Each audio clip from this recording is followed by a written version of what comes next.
Hello, good morning, and welcome in. I don't know why I sang that. I was in a singing mood, Huddy. You had me singing. We sing. Welcome to another episode of Good Morning Nasdaq right here on the Clover Trading YouTube channel. It is the 6th day of March, year of our Lord 2025. Hope you are all having a fantastic week. Been a lot of sitting on my hands this week so far. Ever since that TR&R trade, there's been a couple gappers, but for the most part, I haven't pushed too many buttons because I haven't seen a whole lot out there. The overall market is still quite cliff droppy. Is that a word? Every day it's kind of down 1%, up 1%, but all near this kind of key level on the daily. So we'll see if we get further downside to end the week or bounce back. Don't really care one way or the other. I just want plays. So I guess I do care a bit, but I'm not predicting anything. But it's Thursday. Feels like the week's over, but we still got 2 more days to trade. How are we doing, Mr. Huddy? I'm good. Yeah, I think we're just kind of in this whipsaw action with the overall markets where, he's going to talk about tariffs and he's going to repeal tariffs and he's going to talk about tariffs and he's going to repeal tariffs and clearly trying to like mitigate the blow and keep some type of volatility off of the overall markets. So it's just going to be, I think, in my opinion, like this like back and forth whipsaw action and yeah, not ideal, honestly, for at least day trading, I don't think. Um, it really kind of lowers the volatility out there.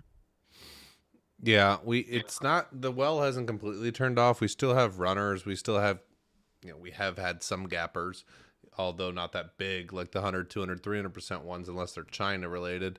Um but we still have little sparks. TRNR is still alive. ACON, a gapper we talked about a couple of days ago, is still there. It's like there's plays in and out and runners.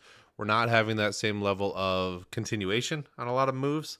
Kind of seems like you get what you get and then you move on instead of sitting there trying to be as patient as possible. But yeah, you take what the market gives you. You show up every single day, and yeah, you don't get too high or too low. So we're going to check out the biggest gappers of the day here in small cap land. Talk a little bit about their dilution, why they're up, their catalyst, as well as the daily chart, and see if there's any biases we have, or we'll just talk about them. If you have any other questions, put them in the live chat. Before you do that, make sure you hit that thumbs up button. Really helps us out in ways that we don't know, but we want more likes. So get that up to 50. Make sure you're subscribed to the channel. And also, there's a link pinned to the top of the live chat if you want to sign up for our upcoming Bootcamp in Los Angeles, California. We'll have special guest speakers as well as all 3 of us on Saturday and Sunday, March 22nd through the 23rd. We'll do presentations. You'll have a chance to ask us questions, do roundtables, really good education. We'll do live trading. We'll have a cocktail hour. VIPs will have a special dinner and another day of live trading. So check it out. If that interests you, come hang out with us in person. Come meet some aspiring traders as well and get dialed in for the next hot cycle. All right. 9 a.m. now. 9 a.m. now. Biggest gapper of the day is AGMH. Well, Huh? for now. For now. Let's go over here. AGM Group Holdings out of China, Hong Kong. I don't remember the argument we had last week or earlier this week. Was Hong Kong a city? Was it a country? It's, an independent of China.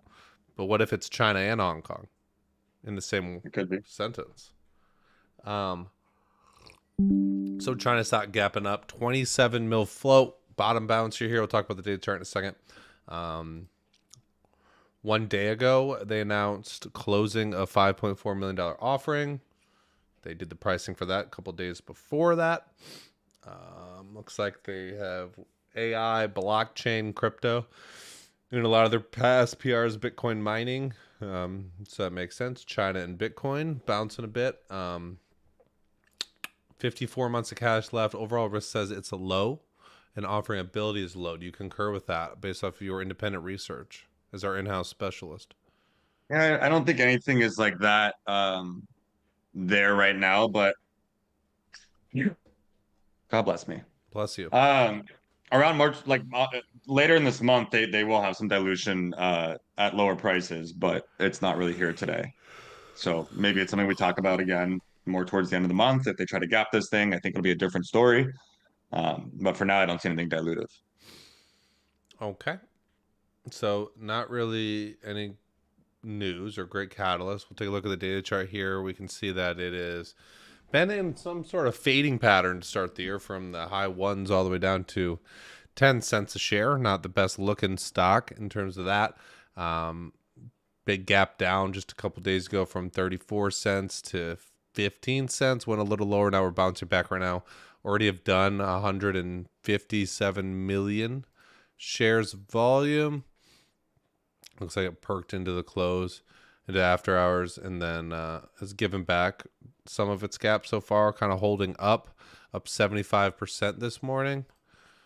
Let's go back a little bit on the daily, see if there's any high volume days. I don't see anything recent. Looks like it's kind of just been a bouncy ball, trading no volume, and then it's really just lost it over the past month or two. What are your initial thoughts here? High hopes for Bitcoin tickers. We saw BTOG and FTFT fade quite well. This thing is probably a piece of crap. It's 18 cents for a reason. Again, there's nothing too dilutive, so it doesn't really like have to fade. It also just doesn't have to push. And until the warrants and everything gets reset to like prices lower than 18 cents, I'm not like uberly bearish on an 18-cent ticker that's barely up on the day. But I don't think it's going to do much.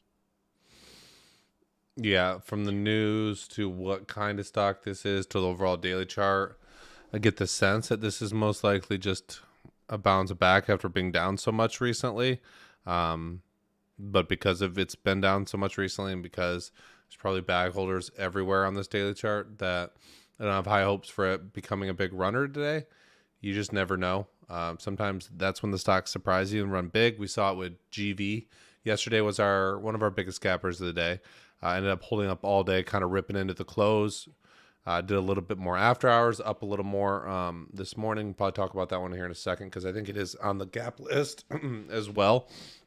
But AGMH, kind of cheaper price. If you want to short, going to cost you a little more. Then the move is kind of capped at like 7 or 8 cents. You never know, but yeah, not the most interesting gapper we've ever seen with AGMH. Not high hopes there, but you never know.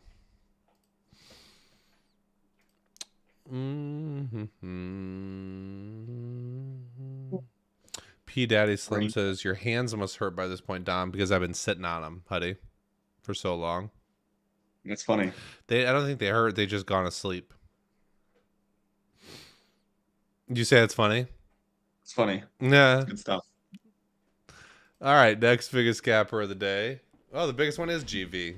So we'll hit on that. We talked about all their dilution in that page yesterday. Quick reminder, they are 1.75 million float out of Canada.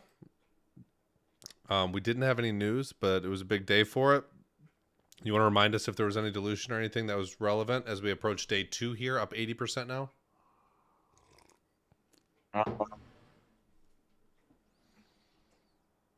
Hang on.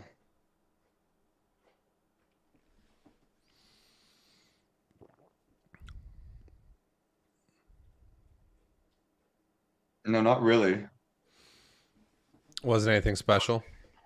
Nothing special. Taking a look at this daily chart, kind of Nothing all that large. Couple of small resistance days in terms of volume at $263, $320s. Kind of broke out of all those yesterday on pretty good volume. Kind of different than we normally see, I feel like, for these gappers. It closed really strong. After hours was quite strong, and then we're more strong here in pre-market. I feel like a lot of times the stronger you close, it's difficult to maintain that. So this is really impressive here on GV. Then this move that started around $1 up towards $7 now. Nice to see runners, because you know what my brain thinks is maybe we have a potential short coming up on this if it extends itself some more. Or it already fits criteria for potential backside bounce for screen day reversal. So this is kind of, regarding the overall market and getting frustrated every time we see it down 1% in this choppy phase we're in. Just make sure we're prioritizing when charts do develop and they actually do run. But up 80% on day 2. Is this something that you look at and treat like a gap and crap? Is this something you let be and wait until it comes into your old-fashioned patterns like a first red day? I'll probably take some entries on it short at some point if it opens up in this range. But it's not like an ideal gap and crap at this point. And it hasn't been an ideal, I mean, at least for my strategy, it hasn't been an ideal gap and crap all the way through. But there was a chance it could fade, the past yesterday, and there's a chance it can fade today and, kind of go back to the previous day's levels. The biggest thing we have here is this like catalyst where they're like receiving this $1 billion number. And whether it's real or not, like we've seen stocks run on that type of catalyst before. NVOS comes to mind. It's not really a ticker anymore, but I remember they like had an absolute fraud scam at like $1 billion headline that took it from like 20 cents to 50. And then turns out they were an absolute fraud. So sometimes the market just doesn't care whether the stock itself is a scam or if the news is real. It's just, an attractive headline can get a stock running. And that's kind of what we have here. Now it's up from the 1s to the 6s. Can it go higher? Yeah, if they want to push it higher, they absolutely can. They have the volume to do it. But if they also want to walk away from it and all the shorts are out and that type of language, then yeah, it could certainly fade from here too. I'd kind of, even if I do short it today, I'd probably be in the boat of rooting for it to go higher because I think that brings more gappers and more attention to other stocks, and that's a better environment for gap and craps when you have more variety instead of just everyone looking at the same ticker, because then you get like M Gold. So we'll see what it does today. Again, I'm kind of rooting it for it to go higher, but I'm not opposed to shorting it either. Yeah, I think I will probably leave it alone today. It's nice to see from the perspective of just getting a nice gapper on something that ran the previous day and it gapping up this much that we're talking about on Good Morning Nasdaq. It's nice to see continuation. Nice to see big volume. Interesting catalyst. Yeah, I had to go on Yahoo Finance there to just read about it because I didn't look yesterday. But really just nice to see. And I probably would want this to become better in the sense that, close strong somewhere up here and go red on some day tomorrow or next week, or go much higher. But what I've seen on these day 2s versus what we've seen, I feel like in years past, is, I think Huddie mentioned it, kind of sometimes you get that pull towards green red, and that's kind of best case scenario, which looks fine right now considering it's up 90%. But I think I might just leave it alone. I'm kind of in the hands-off kind of feeling of trading right now, and I just want to see runners run, and I think there's more potential on this. If it just dies right out of the gate and does go down towards red, it is what it is. But it's nice to see day 2. Nice to see a runner, and that's what I'm taking in this morning. Just gratefulness for this mover today. Grateful to see a runner. Grateful to see a runner. And the last thing I want to do is just jump in front and start fighting it. And I'm not saying there isn't a pattern here, whether it's a gap and crap, which I don't think the data would discourage day 2, day 3, day 4. If it fits the data, it probably fits the data. But in terms of what we've seen, overextend a gap up, maybe that counts as well. But on day 2, I don't know if that necessarily is true. This is where I fight stocks the most, is on front side moves on big gap ups when they could just end up being big green days, and then all of a sudden I have all this pressure to make back all my money on the actual first red day.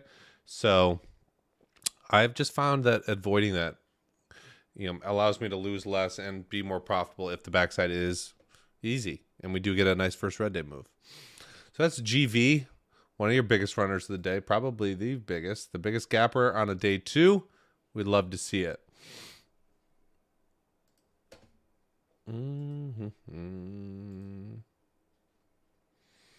Not a whole lot of comments either. Only 40 likes. Everyone's tired of this market. What have you been doing in the meantime? You've been studying? You've been doing other things with your life? Personally, I've been obviously working on the Bootcamp presentation. We got that coming up at the end of the month. So you have it all dialed in what you're doing? well, every day I kind of brainstorm a little bit, put pen to paper, create the PowerPoint, and yeah, I got a good direction, a good path. I work on that. Is that a I have mechanical dug up pencil? some, huh? Is that a mechanical pencil? This is, yes. Wow, bringing it back. Yeah. Um, what else am I doing? I've looked into some data too, for some of these gappers, but I really don't want to play them.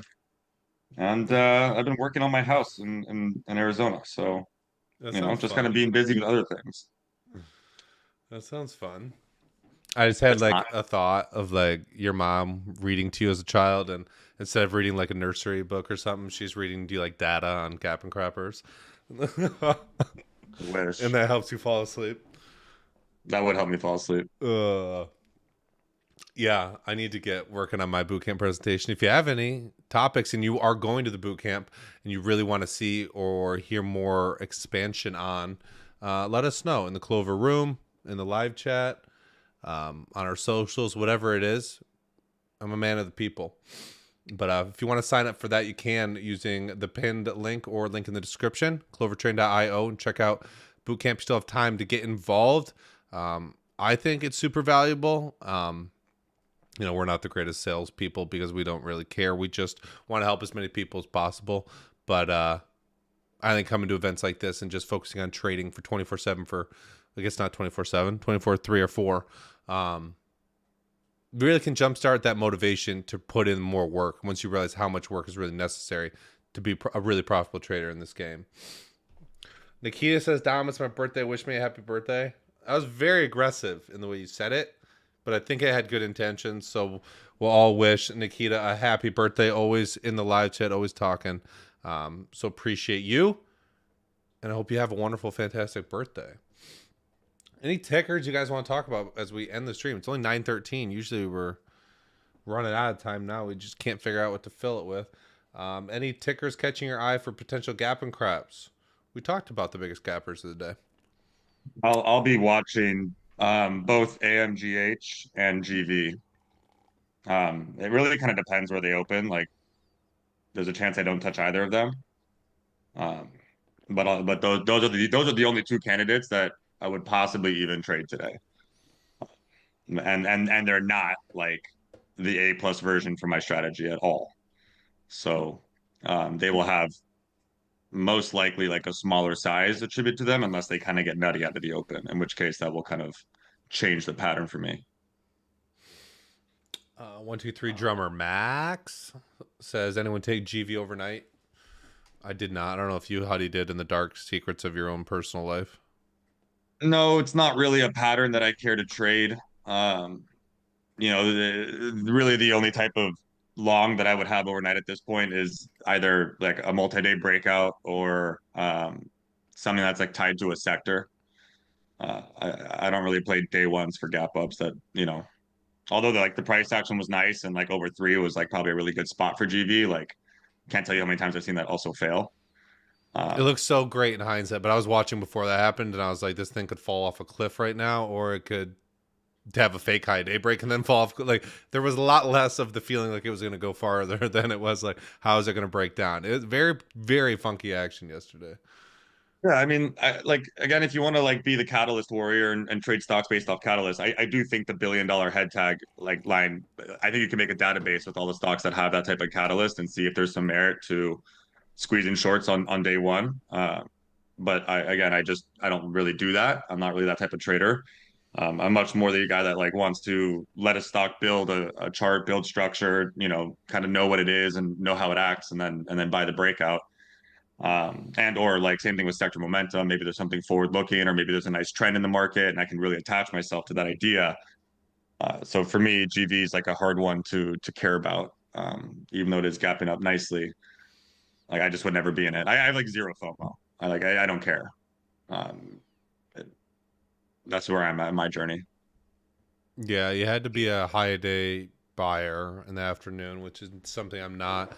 And even for just gapping it in general, once we have that end of day spike, risk reward starts to get really whack if you start wanting to risk off of actual consolidation areas versus just, maybe just picking the next high or low, which would have all worked in this scenario. Even into the last hour of after hours, that $3.84 area perk. But that's again in hindsight. Now that's gone to 7. Not,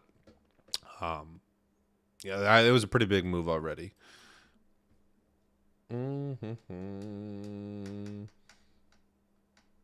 KITT. That's an oldie. What? Stop. What are we doing? Next question. What are we doing here?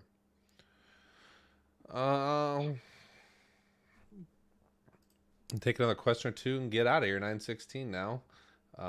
Back in y'all's early days, when did you reach a point when you realized you needed better risk management of how much of your account to risk? 2010 5. I'm reaching a few thousand now. I feel like I should only start only using small portion of account just in case for risk management.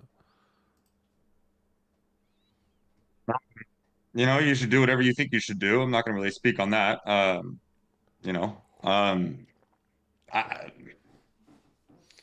I don't think I ever needed better risk management. I never struggled with cutting losses. I never struggled with like sizing into certain dollar costs, and like my problem was like fighting stocks and like kind of losing more over time on the same stock. But it wasn't like I don't think I ever drew down like 25% of my account in a single trade. Um, I traded small. I traded like a choir boy. Like that's what I was taught to do. The first thing I was taught from Tim Sykes was risk management, and that seemed like the obvious one to get under control first, because this whole game is about longevity, survival, like live long enough to watch the market for a year, for 2, for 3 years, understand what the patterns are, understand the dynamics in the market, and like that was always like at the front of my mind, and it wasn't really about making money. So I don't know. I like risk management was never really a struggle for me. I was never like the guy that was trying to make a million in a trade. I was very much aware that this was a long-term career and not an overnight get rich fast scheme. And so my whole goal was to never like blow up an account. I never have that kind of size, or at least that kind of risk. Maybe I got lucky a couple times along the way, but I never really had that like moment where I was like, damn, I need better risk management. My thing was like, damn, I need better play selection. Yeah. I didn't hear a little bit about that. I was responding to something. But how do I back you fully, whatever you said? It was about risk management. When you're talking about just a few $1,000s at the beginning, when I had 1,500 and then blew it up, and then like 2,500 then blew it up, I don't think you should be. I guess I'm not going to give advice, but the way I thought about it more of was like, I'm here to learn, to pay my market tuition, and it's not necessarily about the money. I always say I'd like to grow my accounts and be profitable, but it was more about process. And again, that wasn't the thing that I think that mattered in my risk management, was how much size I'm using per trade. It was more about, am I cutting my loss where I want? Am I taking trades that I have plans on and I'm not fighting in random situations? So I just picked a number that was small enough to allow me to give me a chance.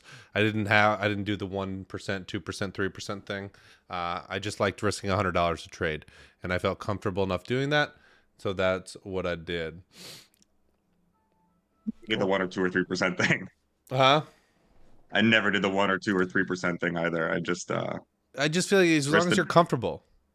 I was like, how much is this play worth? All right. All right. Rusty says FRGT breakout. It's kind of there. Yeah, it's hard to say no. I'm sure also hard to say yes. I will say I don't think it's a good daily chart. I don't think it's a good ticker. I don't think it has good volume.